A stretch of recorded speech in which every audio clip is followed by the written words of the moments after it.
人在餐厅吃饭时发现了件诡异的事，只见餐厅外不知为何竟突然被大量警车包围，看着警察一副如临大敌的样子，他立刻开始观察店内情况，确认餐厅里只有一对老人和2个正在玩闹的孩子后，他很快明白这些警察是冲着自己来的。男人没有任何迟疑，主动放下手中的叉子，付清饭钱，然后将双手平摊在桌面上。几乎就在他做完这一切的同时，2名全副武装的警察已经破门冲了进来。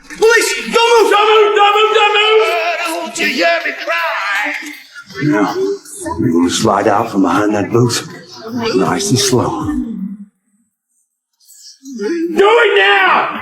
可他们并不知道，杰克是一名刚从军队退役的少校，真要动手制服这2名警察对他来说并不困难。但杰克并没有反抗，而是选择保持沉默，配合警方举起双手。这不是因为他害怕，而是因为他刚来到这个陌生小镇，还不清楚这里到底发生了什么，所以他决定先顺势而为，摸清眼前的局势。被押到警局后，女警员小美拿着登记表走了过来，开始询问杰克的个人资料。可杰克从头到尾都没有开口，只是用冷静而锐利的目光观察着警局里的每一个细节。这样的态度很快激怒了胖子局长，局长随即准备把他直接关进拘留室。关键时刻，一名黑人探长站出来替他解围。这位看起来还算理性的探长将杰克单独带进了会议室。直到这时，杰克才弄清自己被抓的原因。原来昨晚小镇发生了一起命案，死者后脑被人近距离连开2枪，凶手不但拿走了现场弹壳，还对尸体进行了殴打，足以看出手段有多凶残。最后凶手只是用纸板草草盖住尸体，便匆忙离开。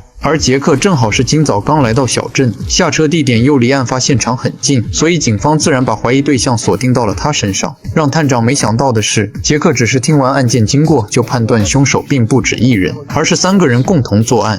But not this murder. 3 men dropped this body. Enlighten me. Shooter was someone who knows firearms well. Bullets were small caliber, 9mm, 95 grain, that's subsonic. A silencer was used. He also knew enough to pick up his brass. This wasn't a first-timer. This was someone who knew how to conduct a quiet, effective kill. 而那名暴打尸体的凶手，则是个精神错乱的变态，与用枪的凶手截然相反。至于第3个凶手，则是胆小鬼，随手拿了些废弃物盖在尸体上，企图不被别人发现。但由于被害人身材高大，导致双脚没被盖住，所以被路过的人给发现。探长承认他的推断很接近事实，但这依然无法说明杰克为什么会出现在案发现场附近。杰克这才解释，大巴车无法在镇上停靠，所以他只能提前下车，再一路步行进镇。他来这里的目的也很简单，只是想了解一位早已去世的蓝调歌手。 I like music. 听到这个理由，探长显然并不相信。在他看来，一个人不带手机，不带行李，身上只有不到$200，再加上1枚法国勋章，却跨越整整800公里，只为了解一名死去的音乐家，这种说法根本站不住脚。对此，杰克没有继续辩解，而探长随后表示 This morning is the time of death. If I can confirm you were on a Greyhound bus at that time, you're cleared.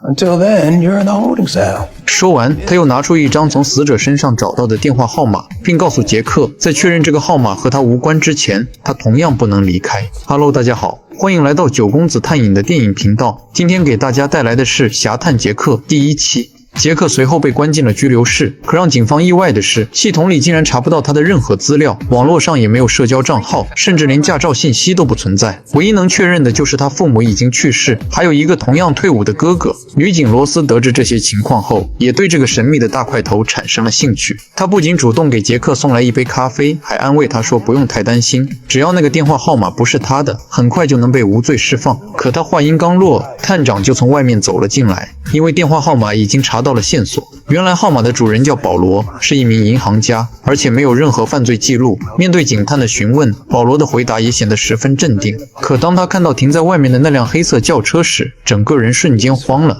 随后竟毫不犹豫地承认自己就是凶手。探长很快察觉到不对劲，明明刚才还说不认识死者，转眼却主动把罪名揽到自己身上。于是探长决定试探他，故意谎称凶手使用的是双管猎枪，还把尸体烧毁了。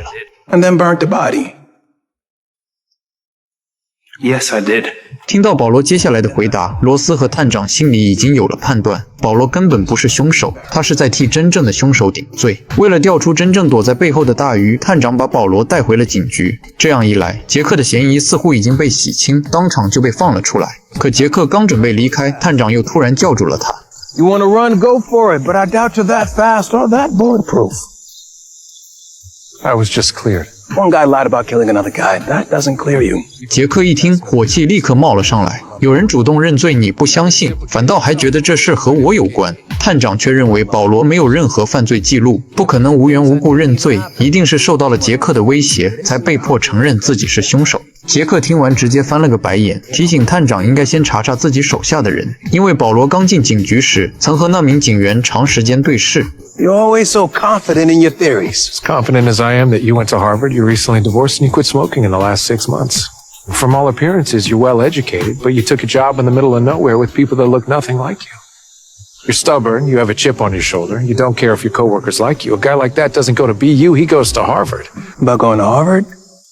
Yes. You're also about 40, which means you did your 20 at Boston PD to get your pension so you can afford a proper Southern suit, but you still look like Black Sherlock Holmes.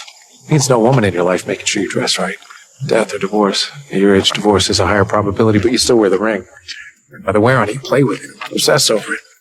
Like I said, you're stubborn. 虽然杰克已经把探长扒了个底朝天，但探长依旧没有相信他，还叫来警员史蒂文森与杰克当面对质。原来保罗是这名警员的亲戚，案发当晚正好有一场家族聚会，保罗也一直在现场，直到凌晨2点多，还是史蒂文森亲自开车把保罗夫妻送回家，所以保罗根本没有作案时间，除非他能分身出去杀人。但问题是他的电话号码确实出现在死者身上，而且还主动承认自己是凶手，这说明他一定知道某些内情。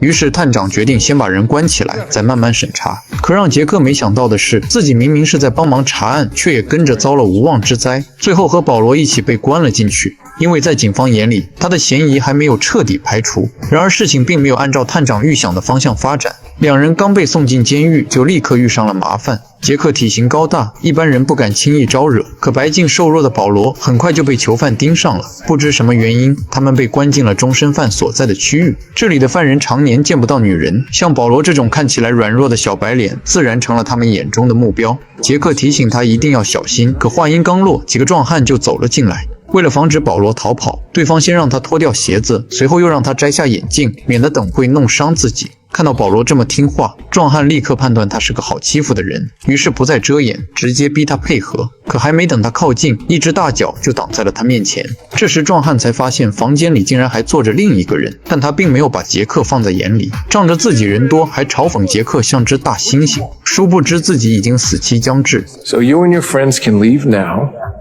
or they can carry your fat ass out in a bucket. 也许从杰克踏进这个小镇开始，他就已经被卷入了一张看不见的网。一个陌生人，一具尸体，一个主动认罪的银行家，还有警局里那些说不清的眼神，都在暗示这场命案远没有表面那么简单。杰克选择沉默，不是因为软弱，而是在用军人的冷静观察每一个漏洞。对杰克来说，这不再只是洗清嫌疑，而是一场直面黑暗的较量。真正的猎人往往会先伪装成猎物，而那些以为能随意摆布他的人，很快就会明白他们招惹错了人。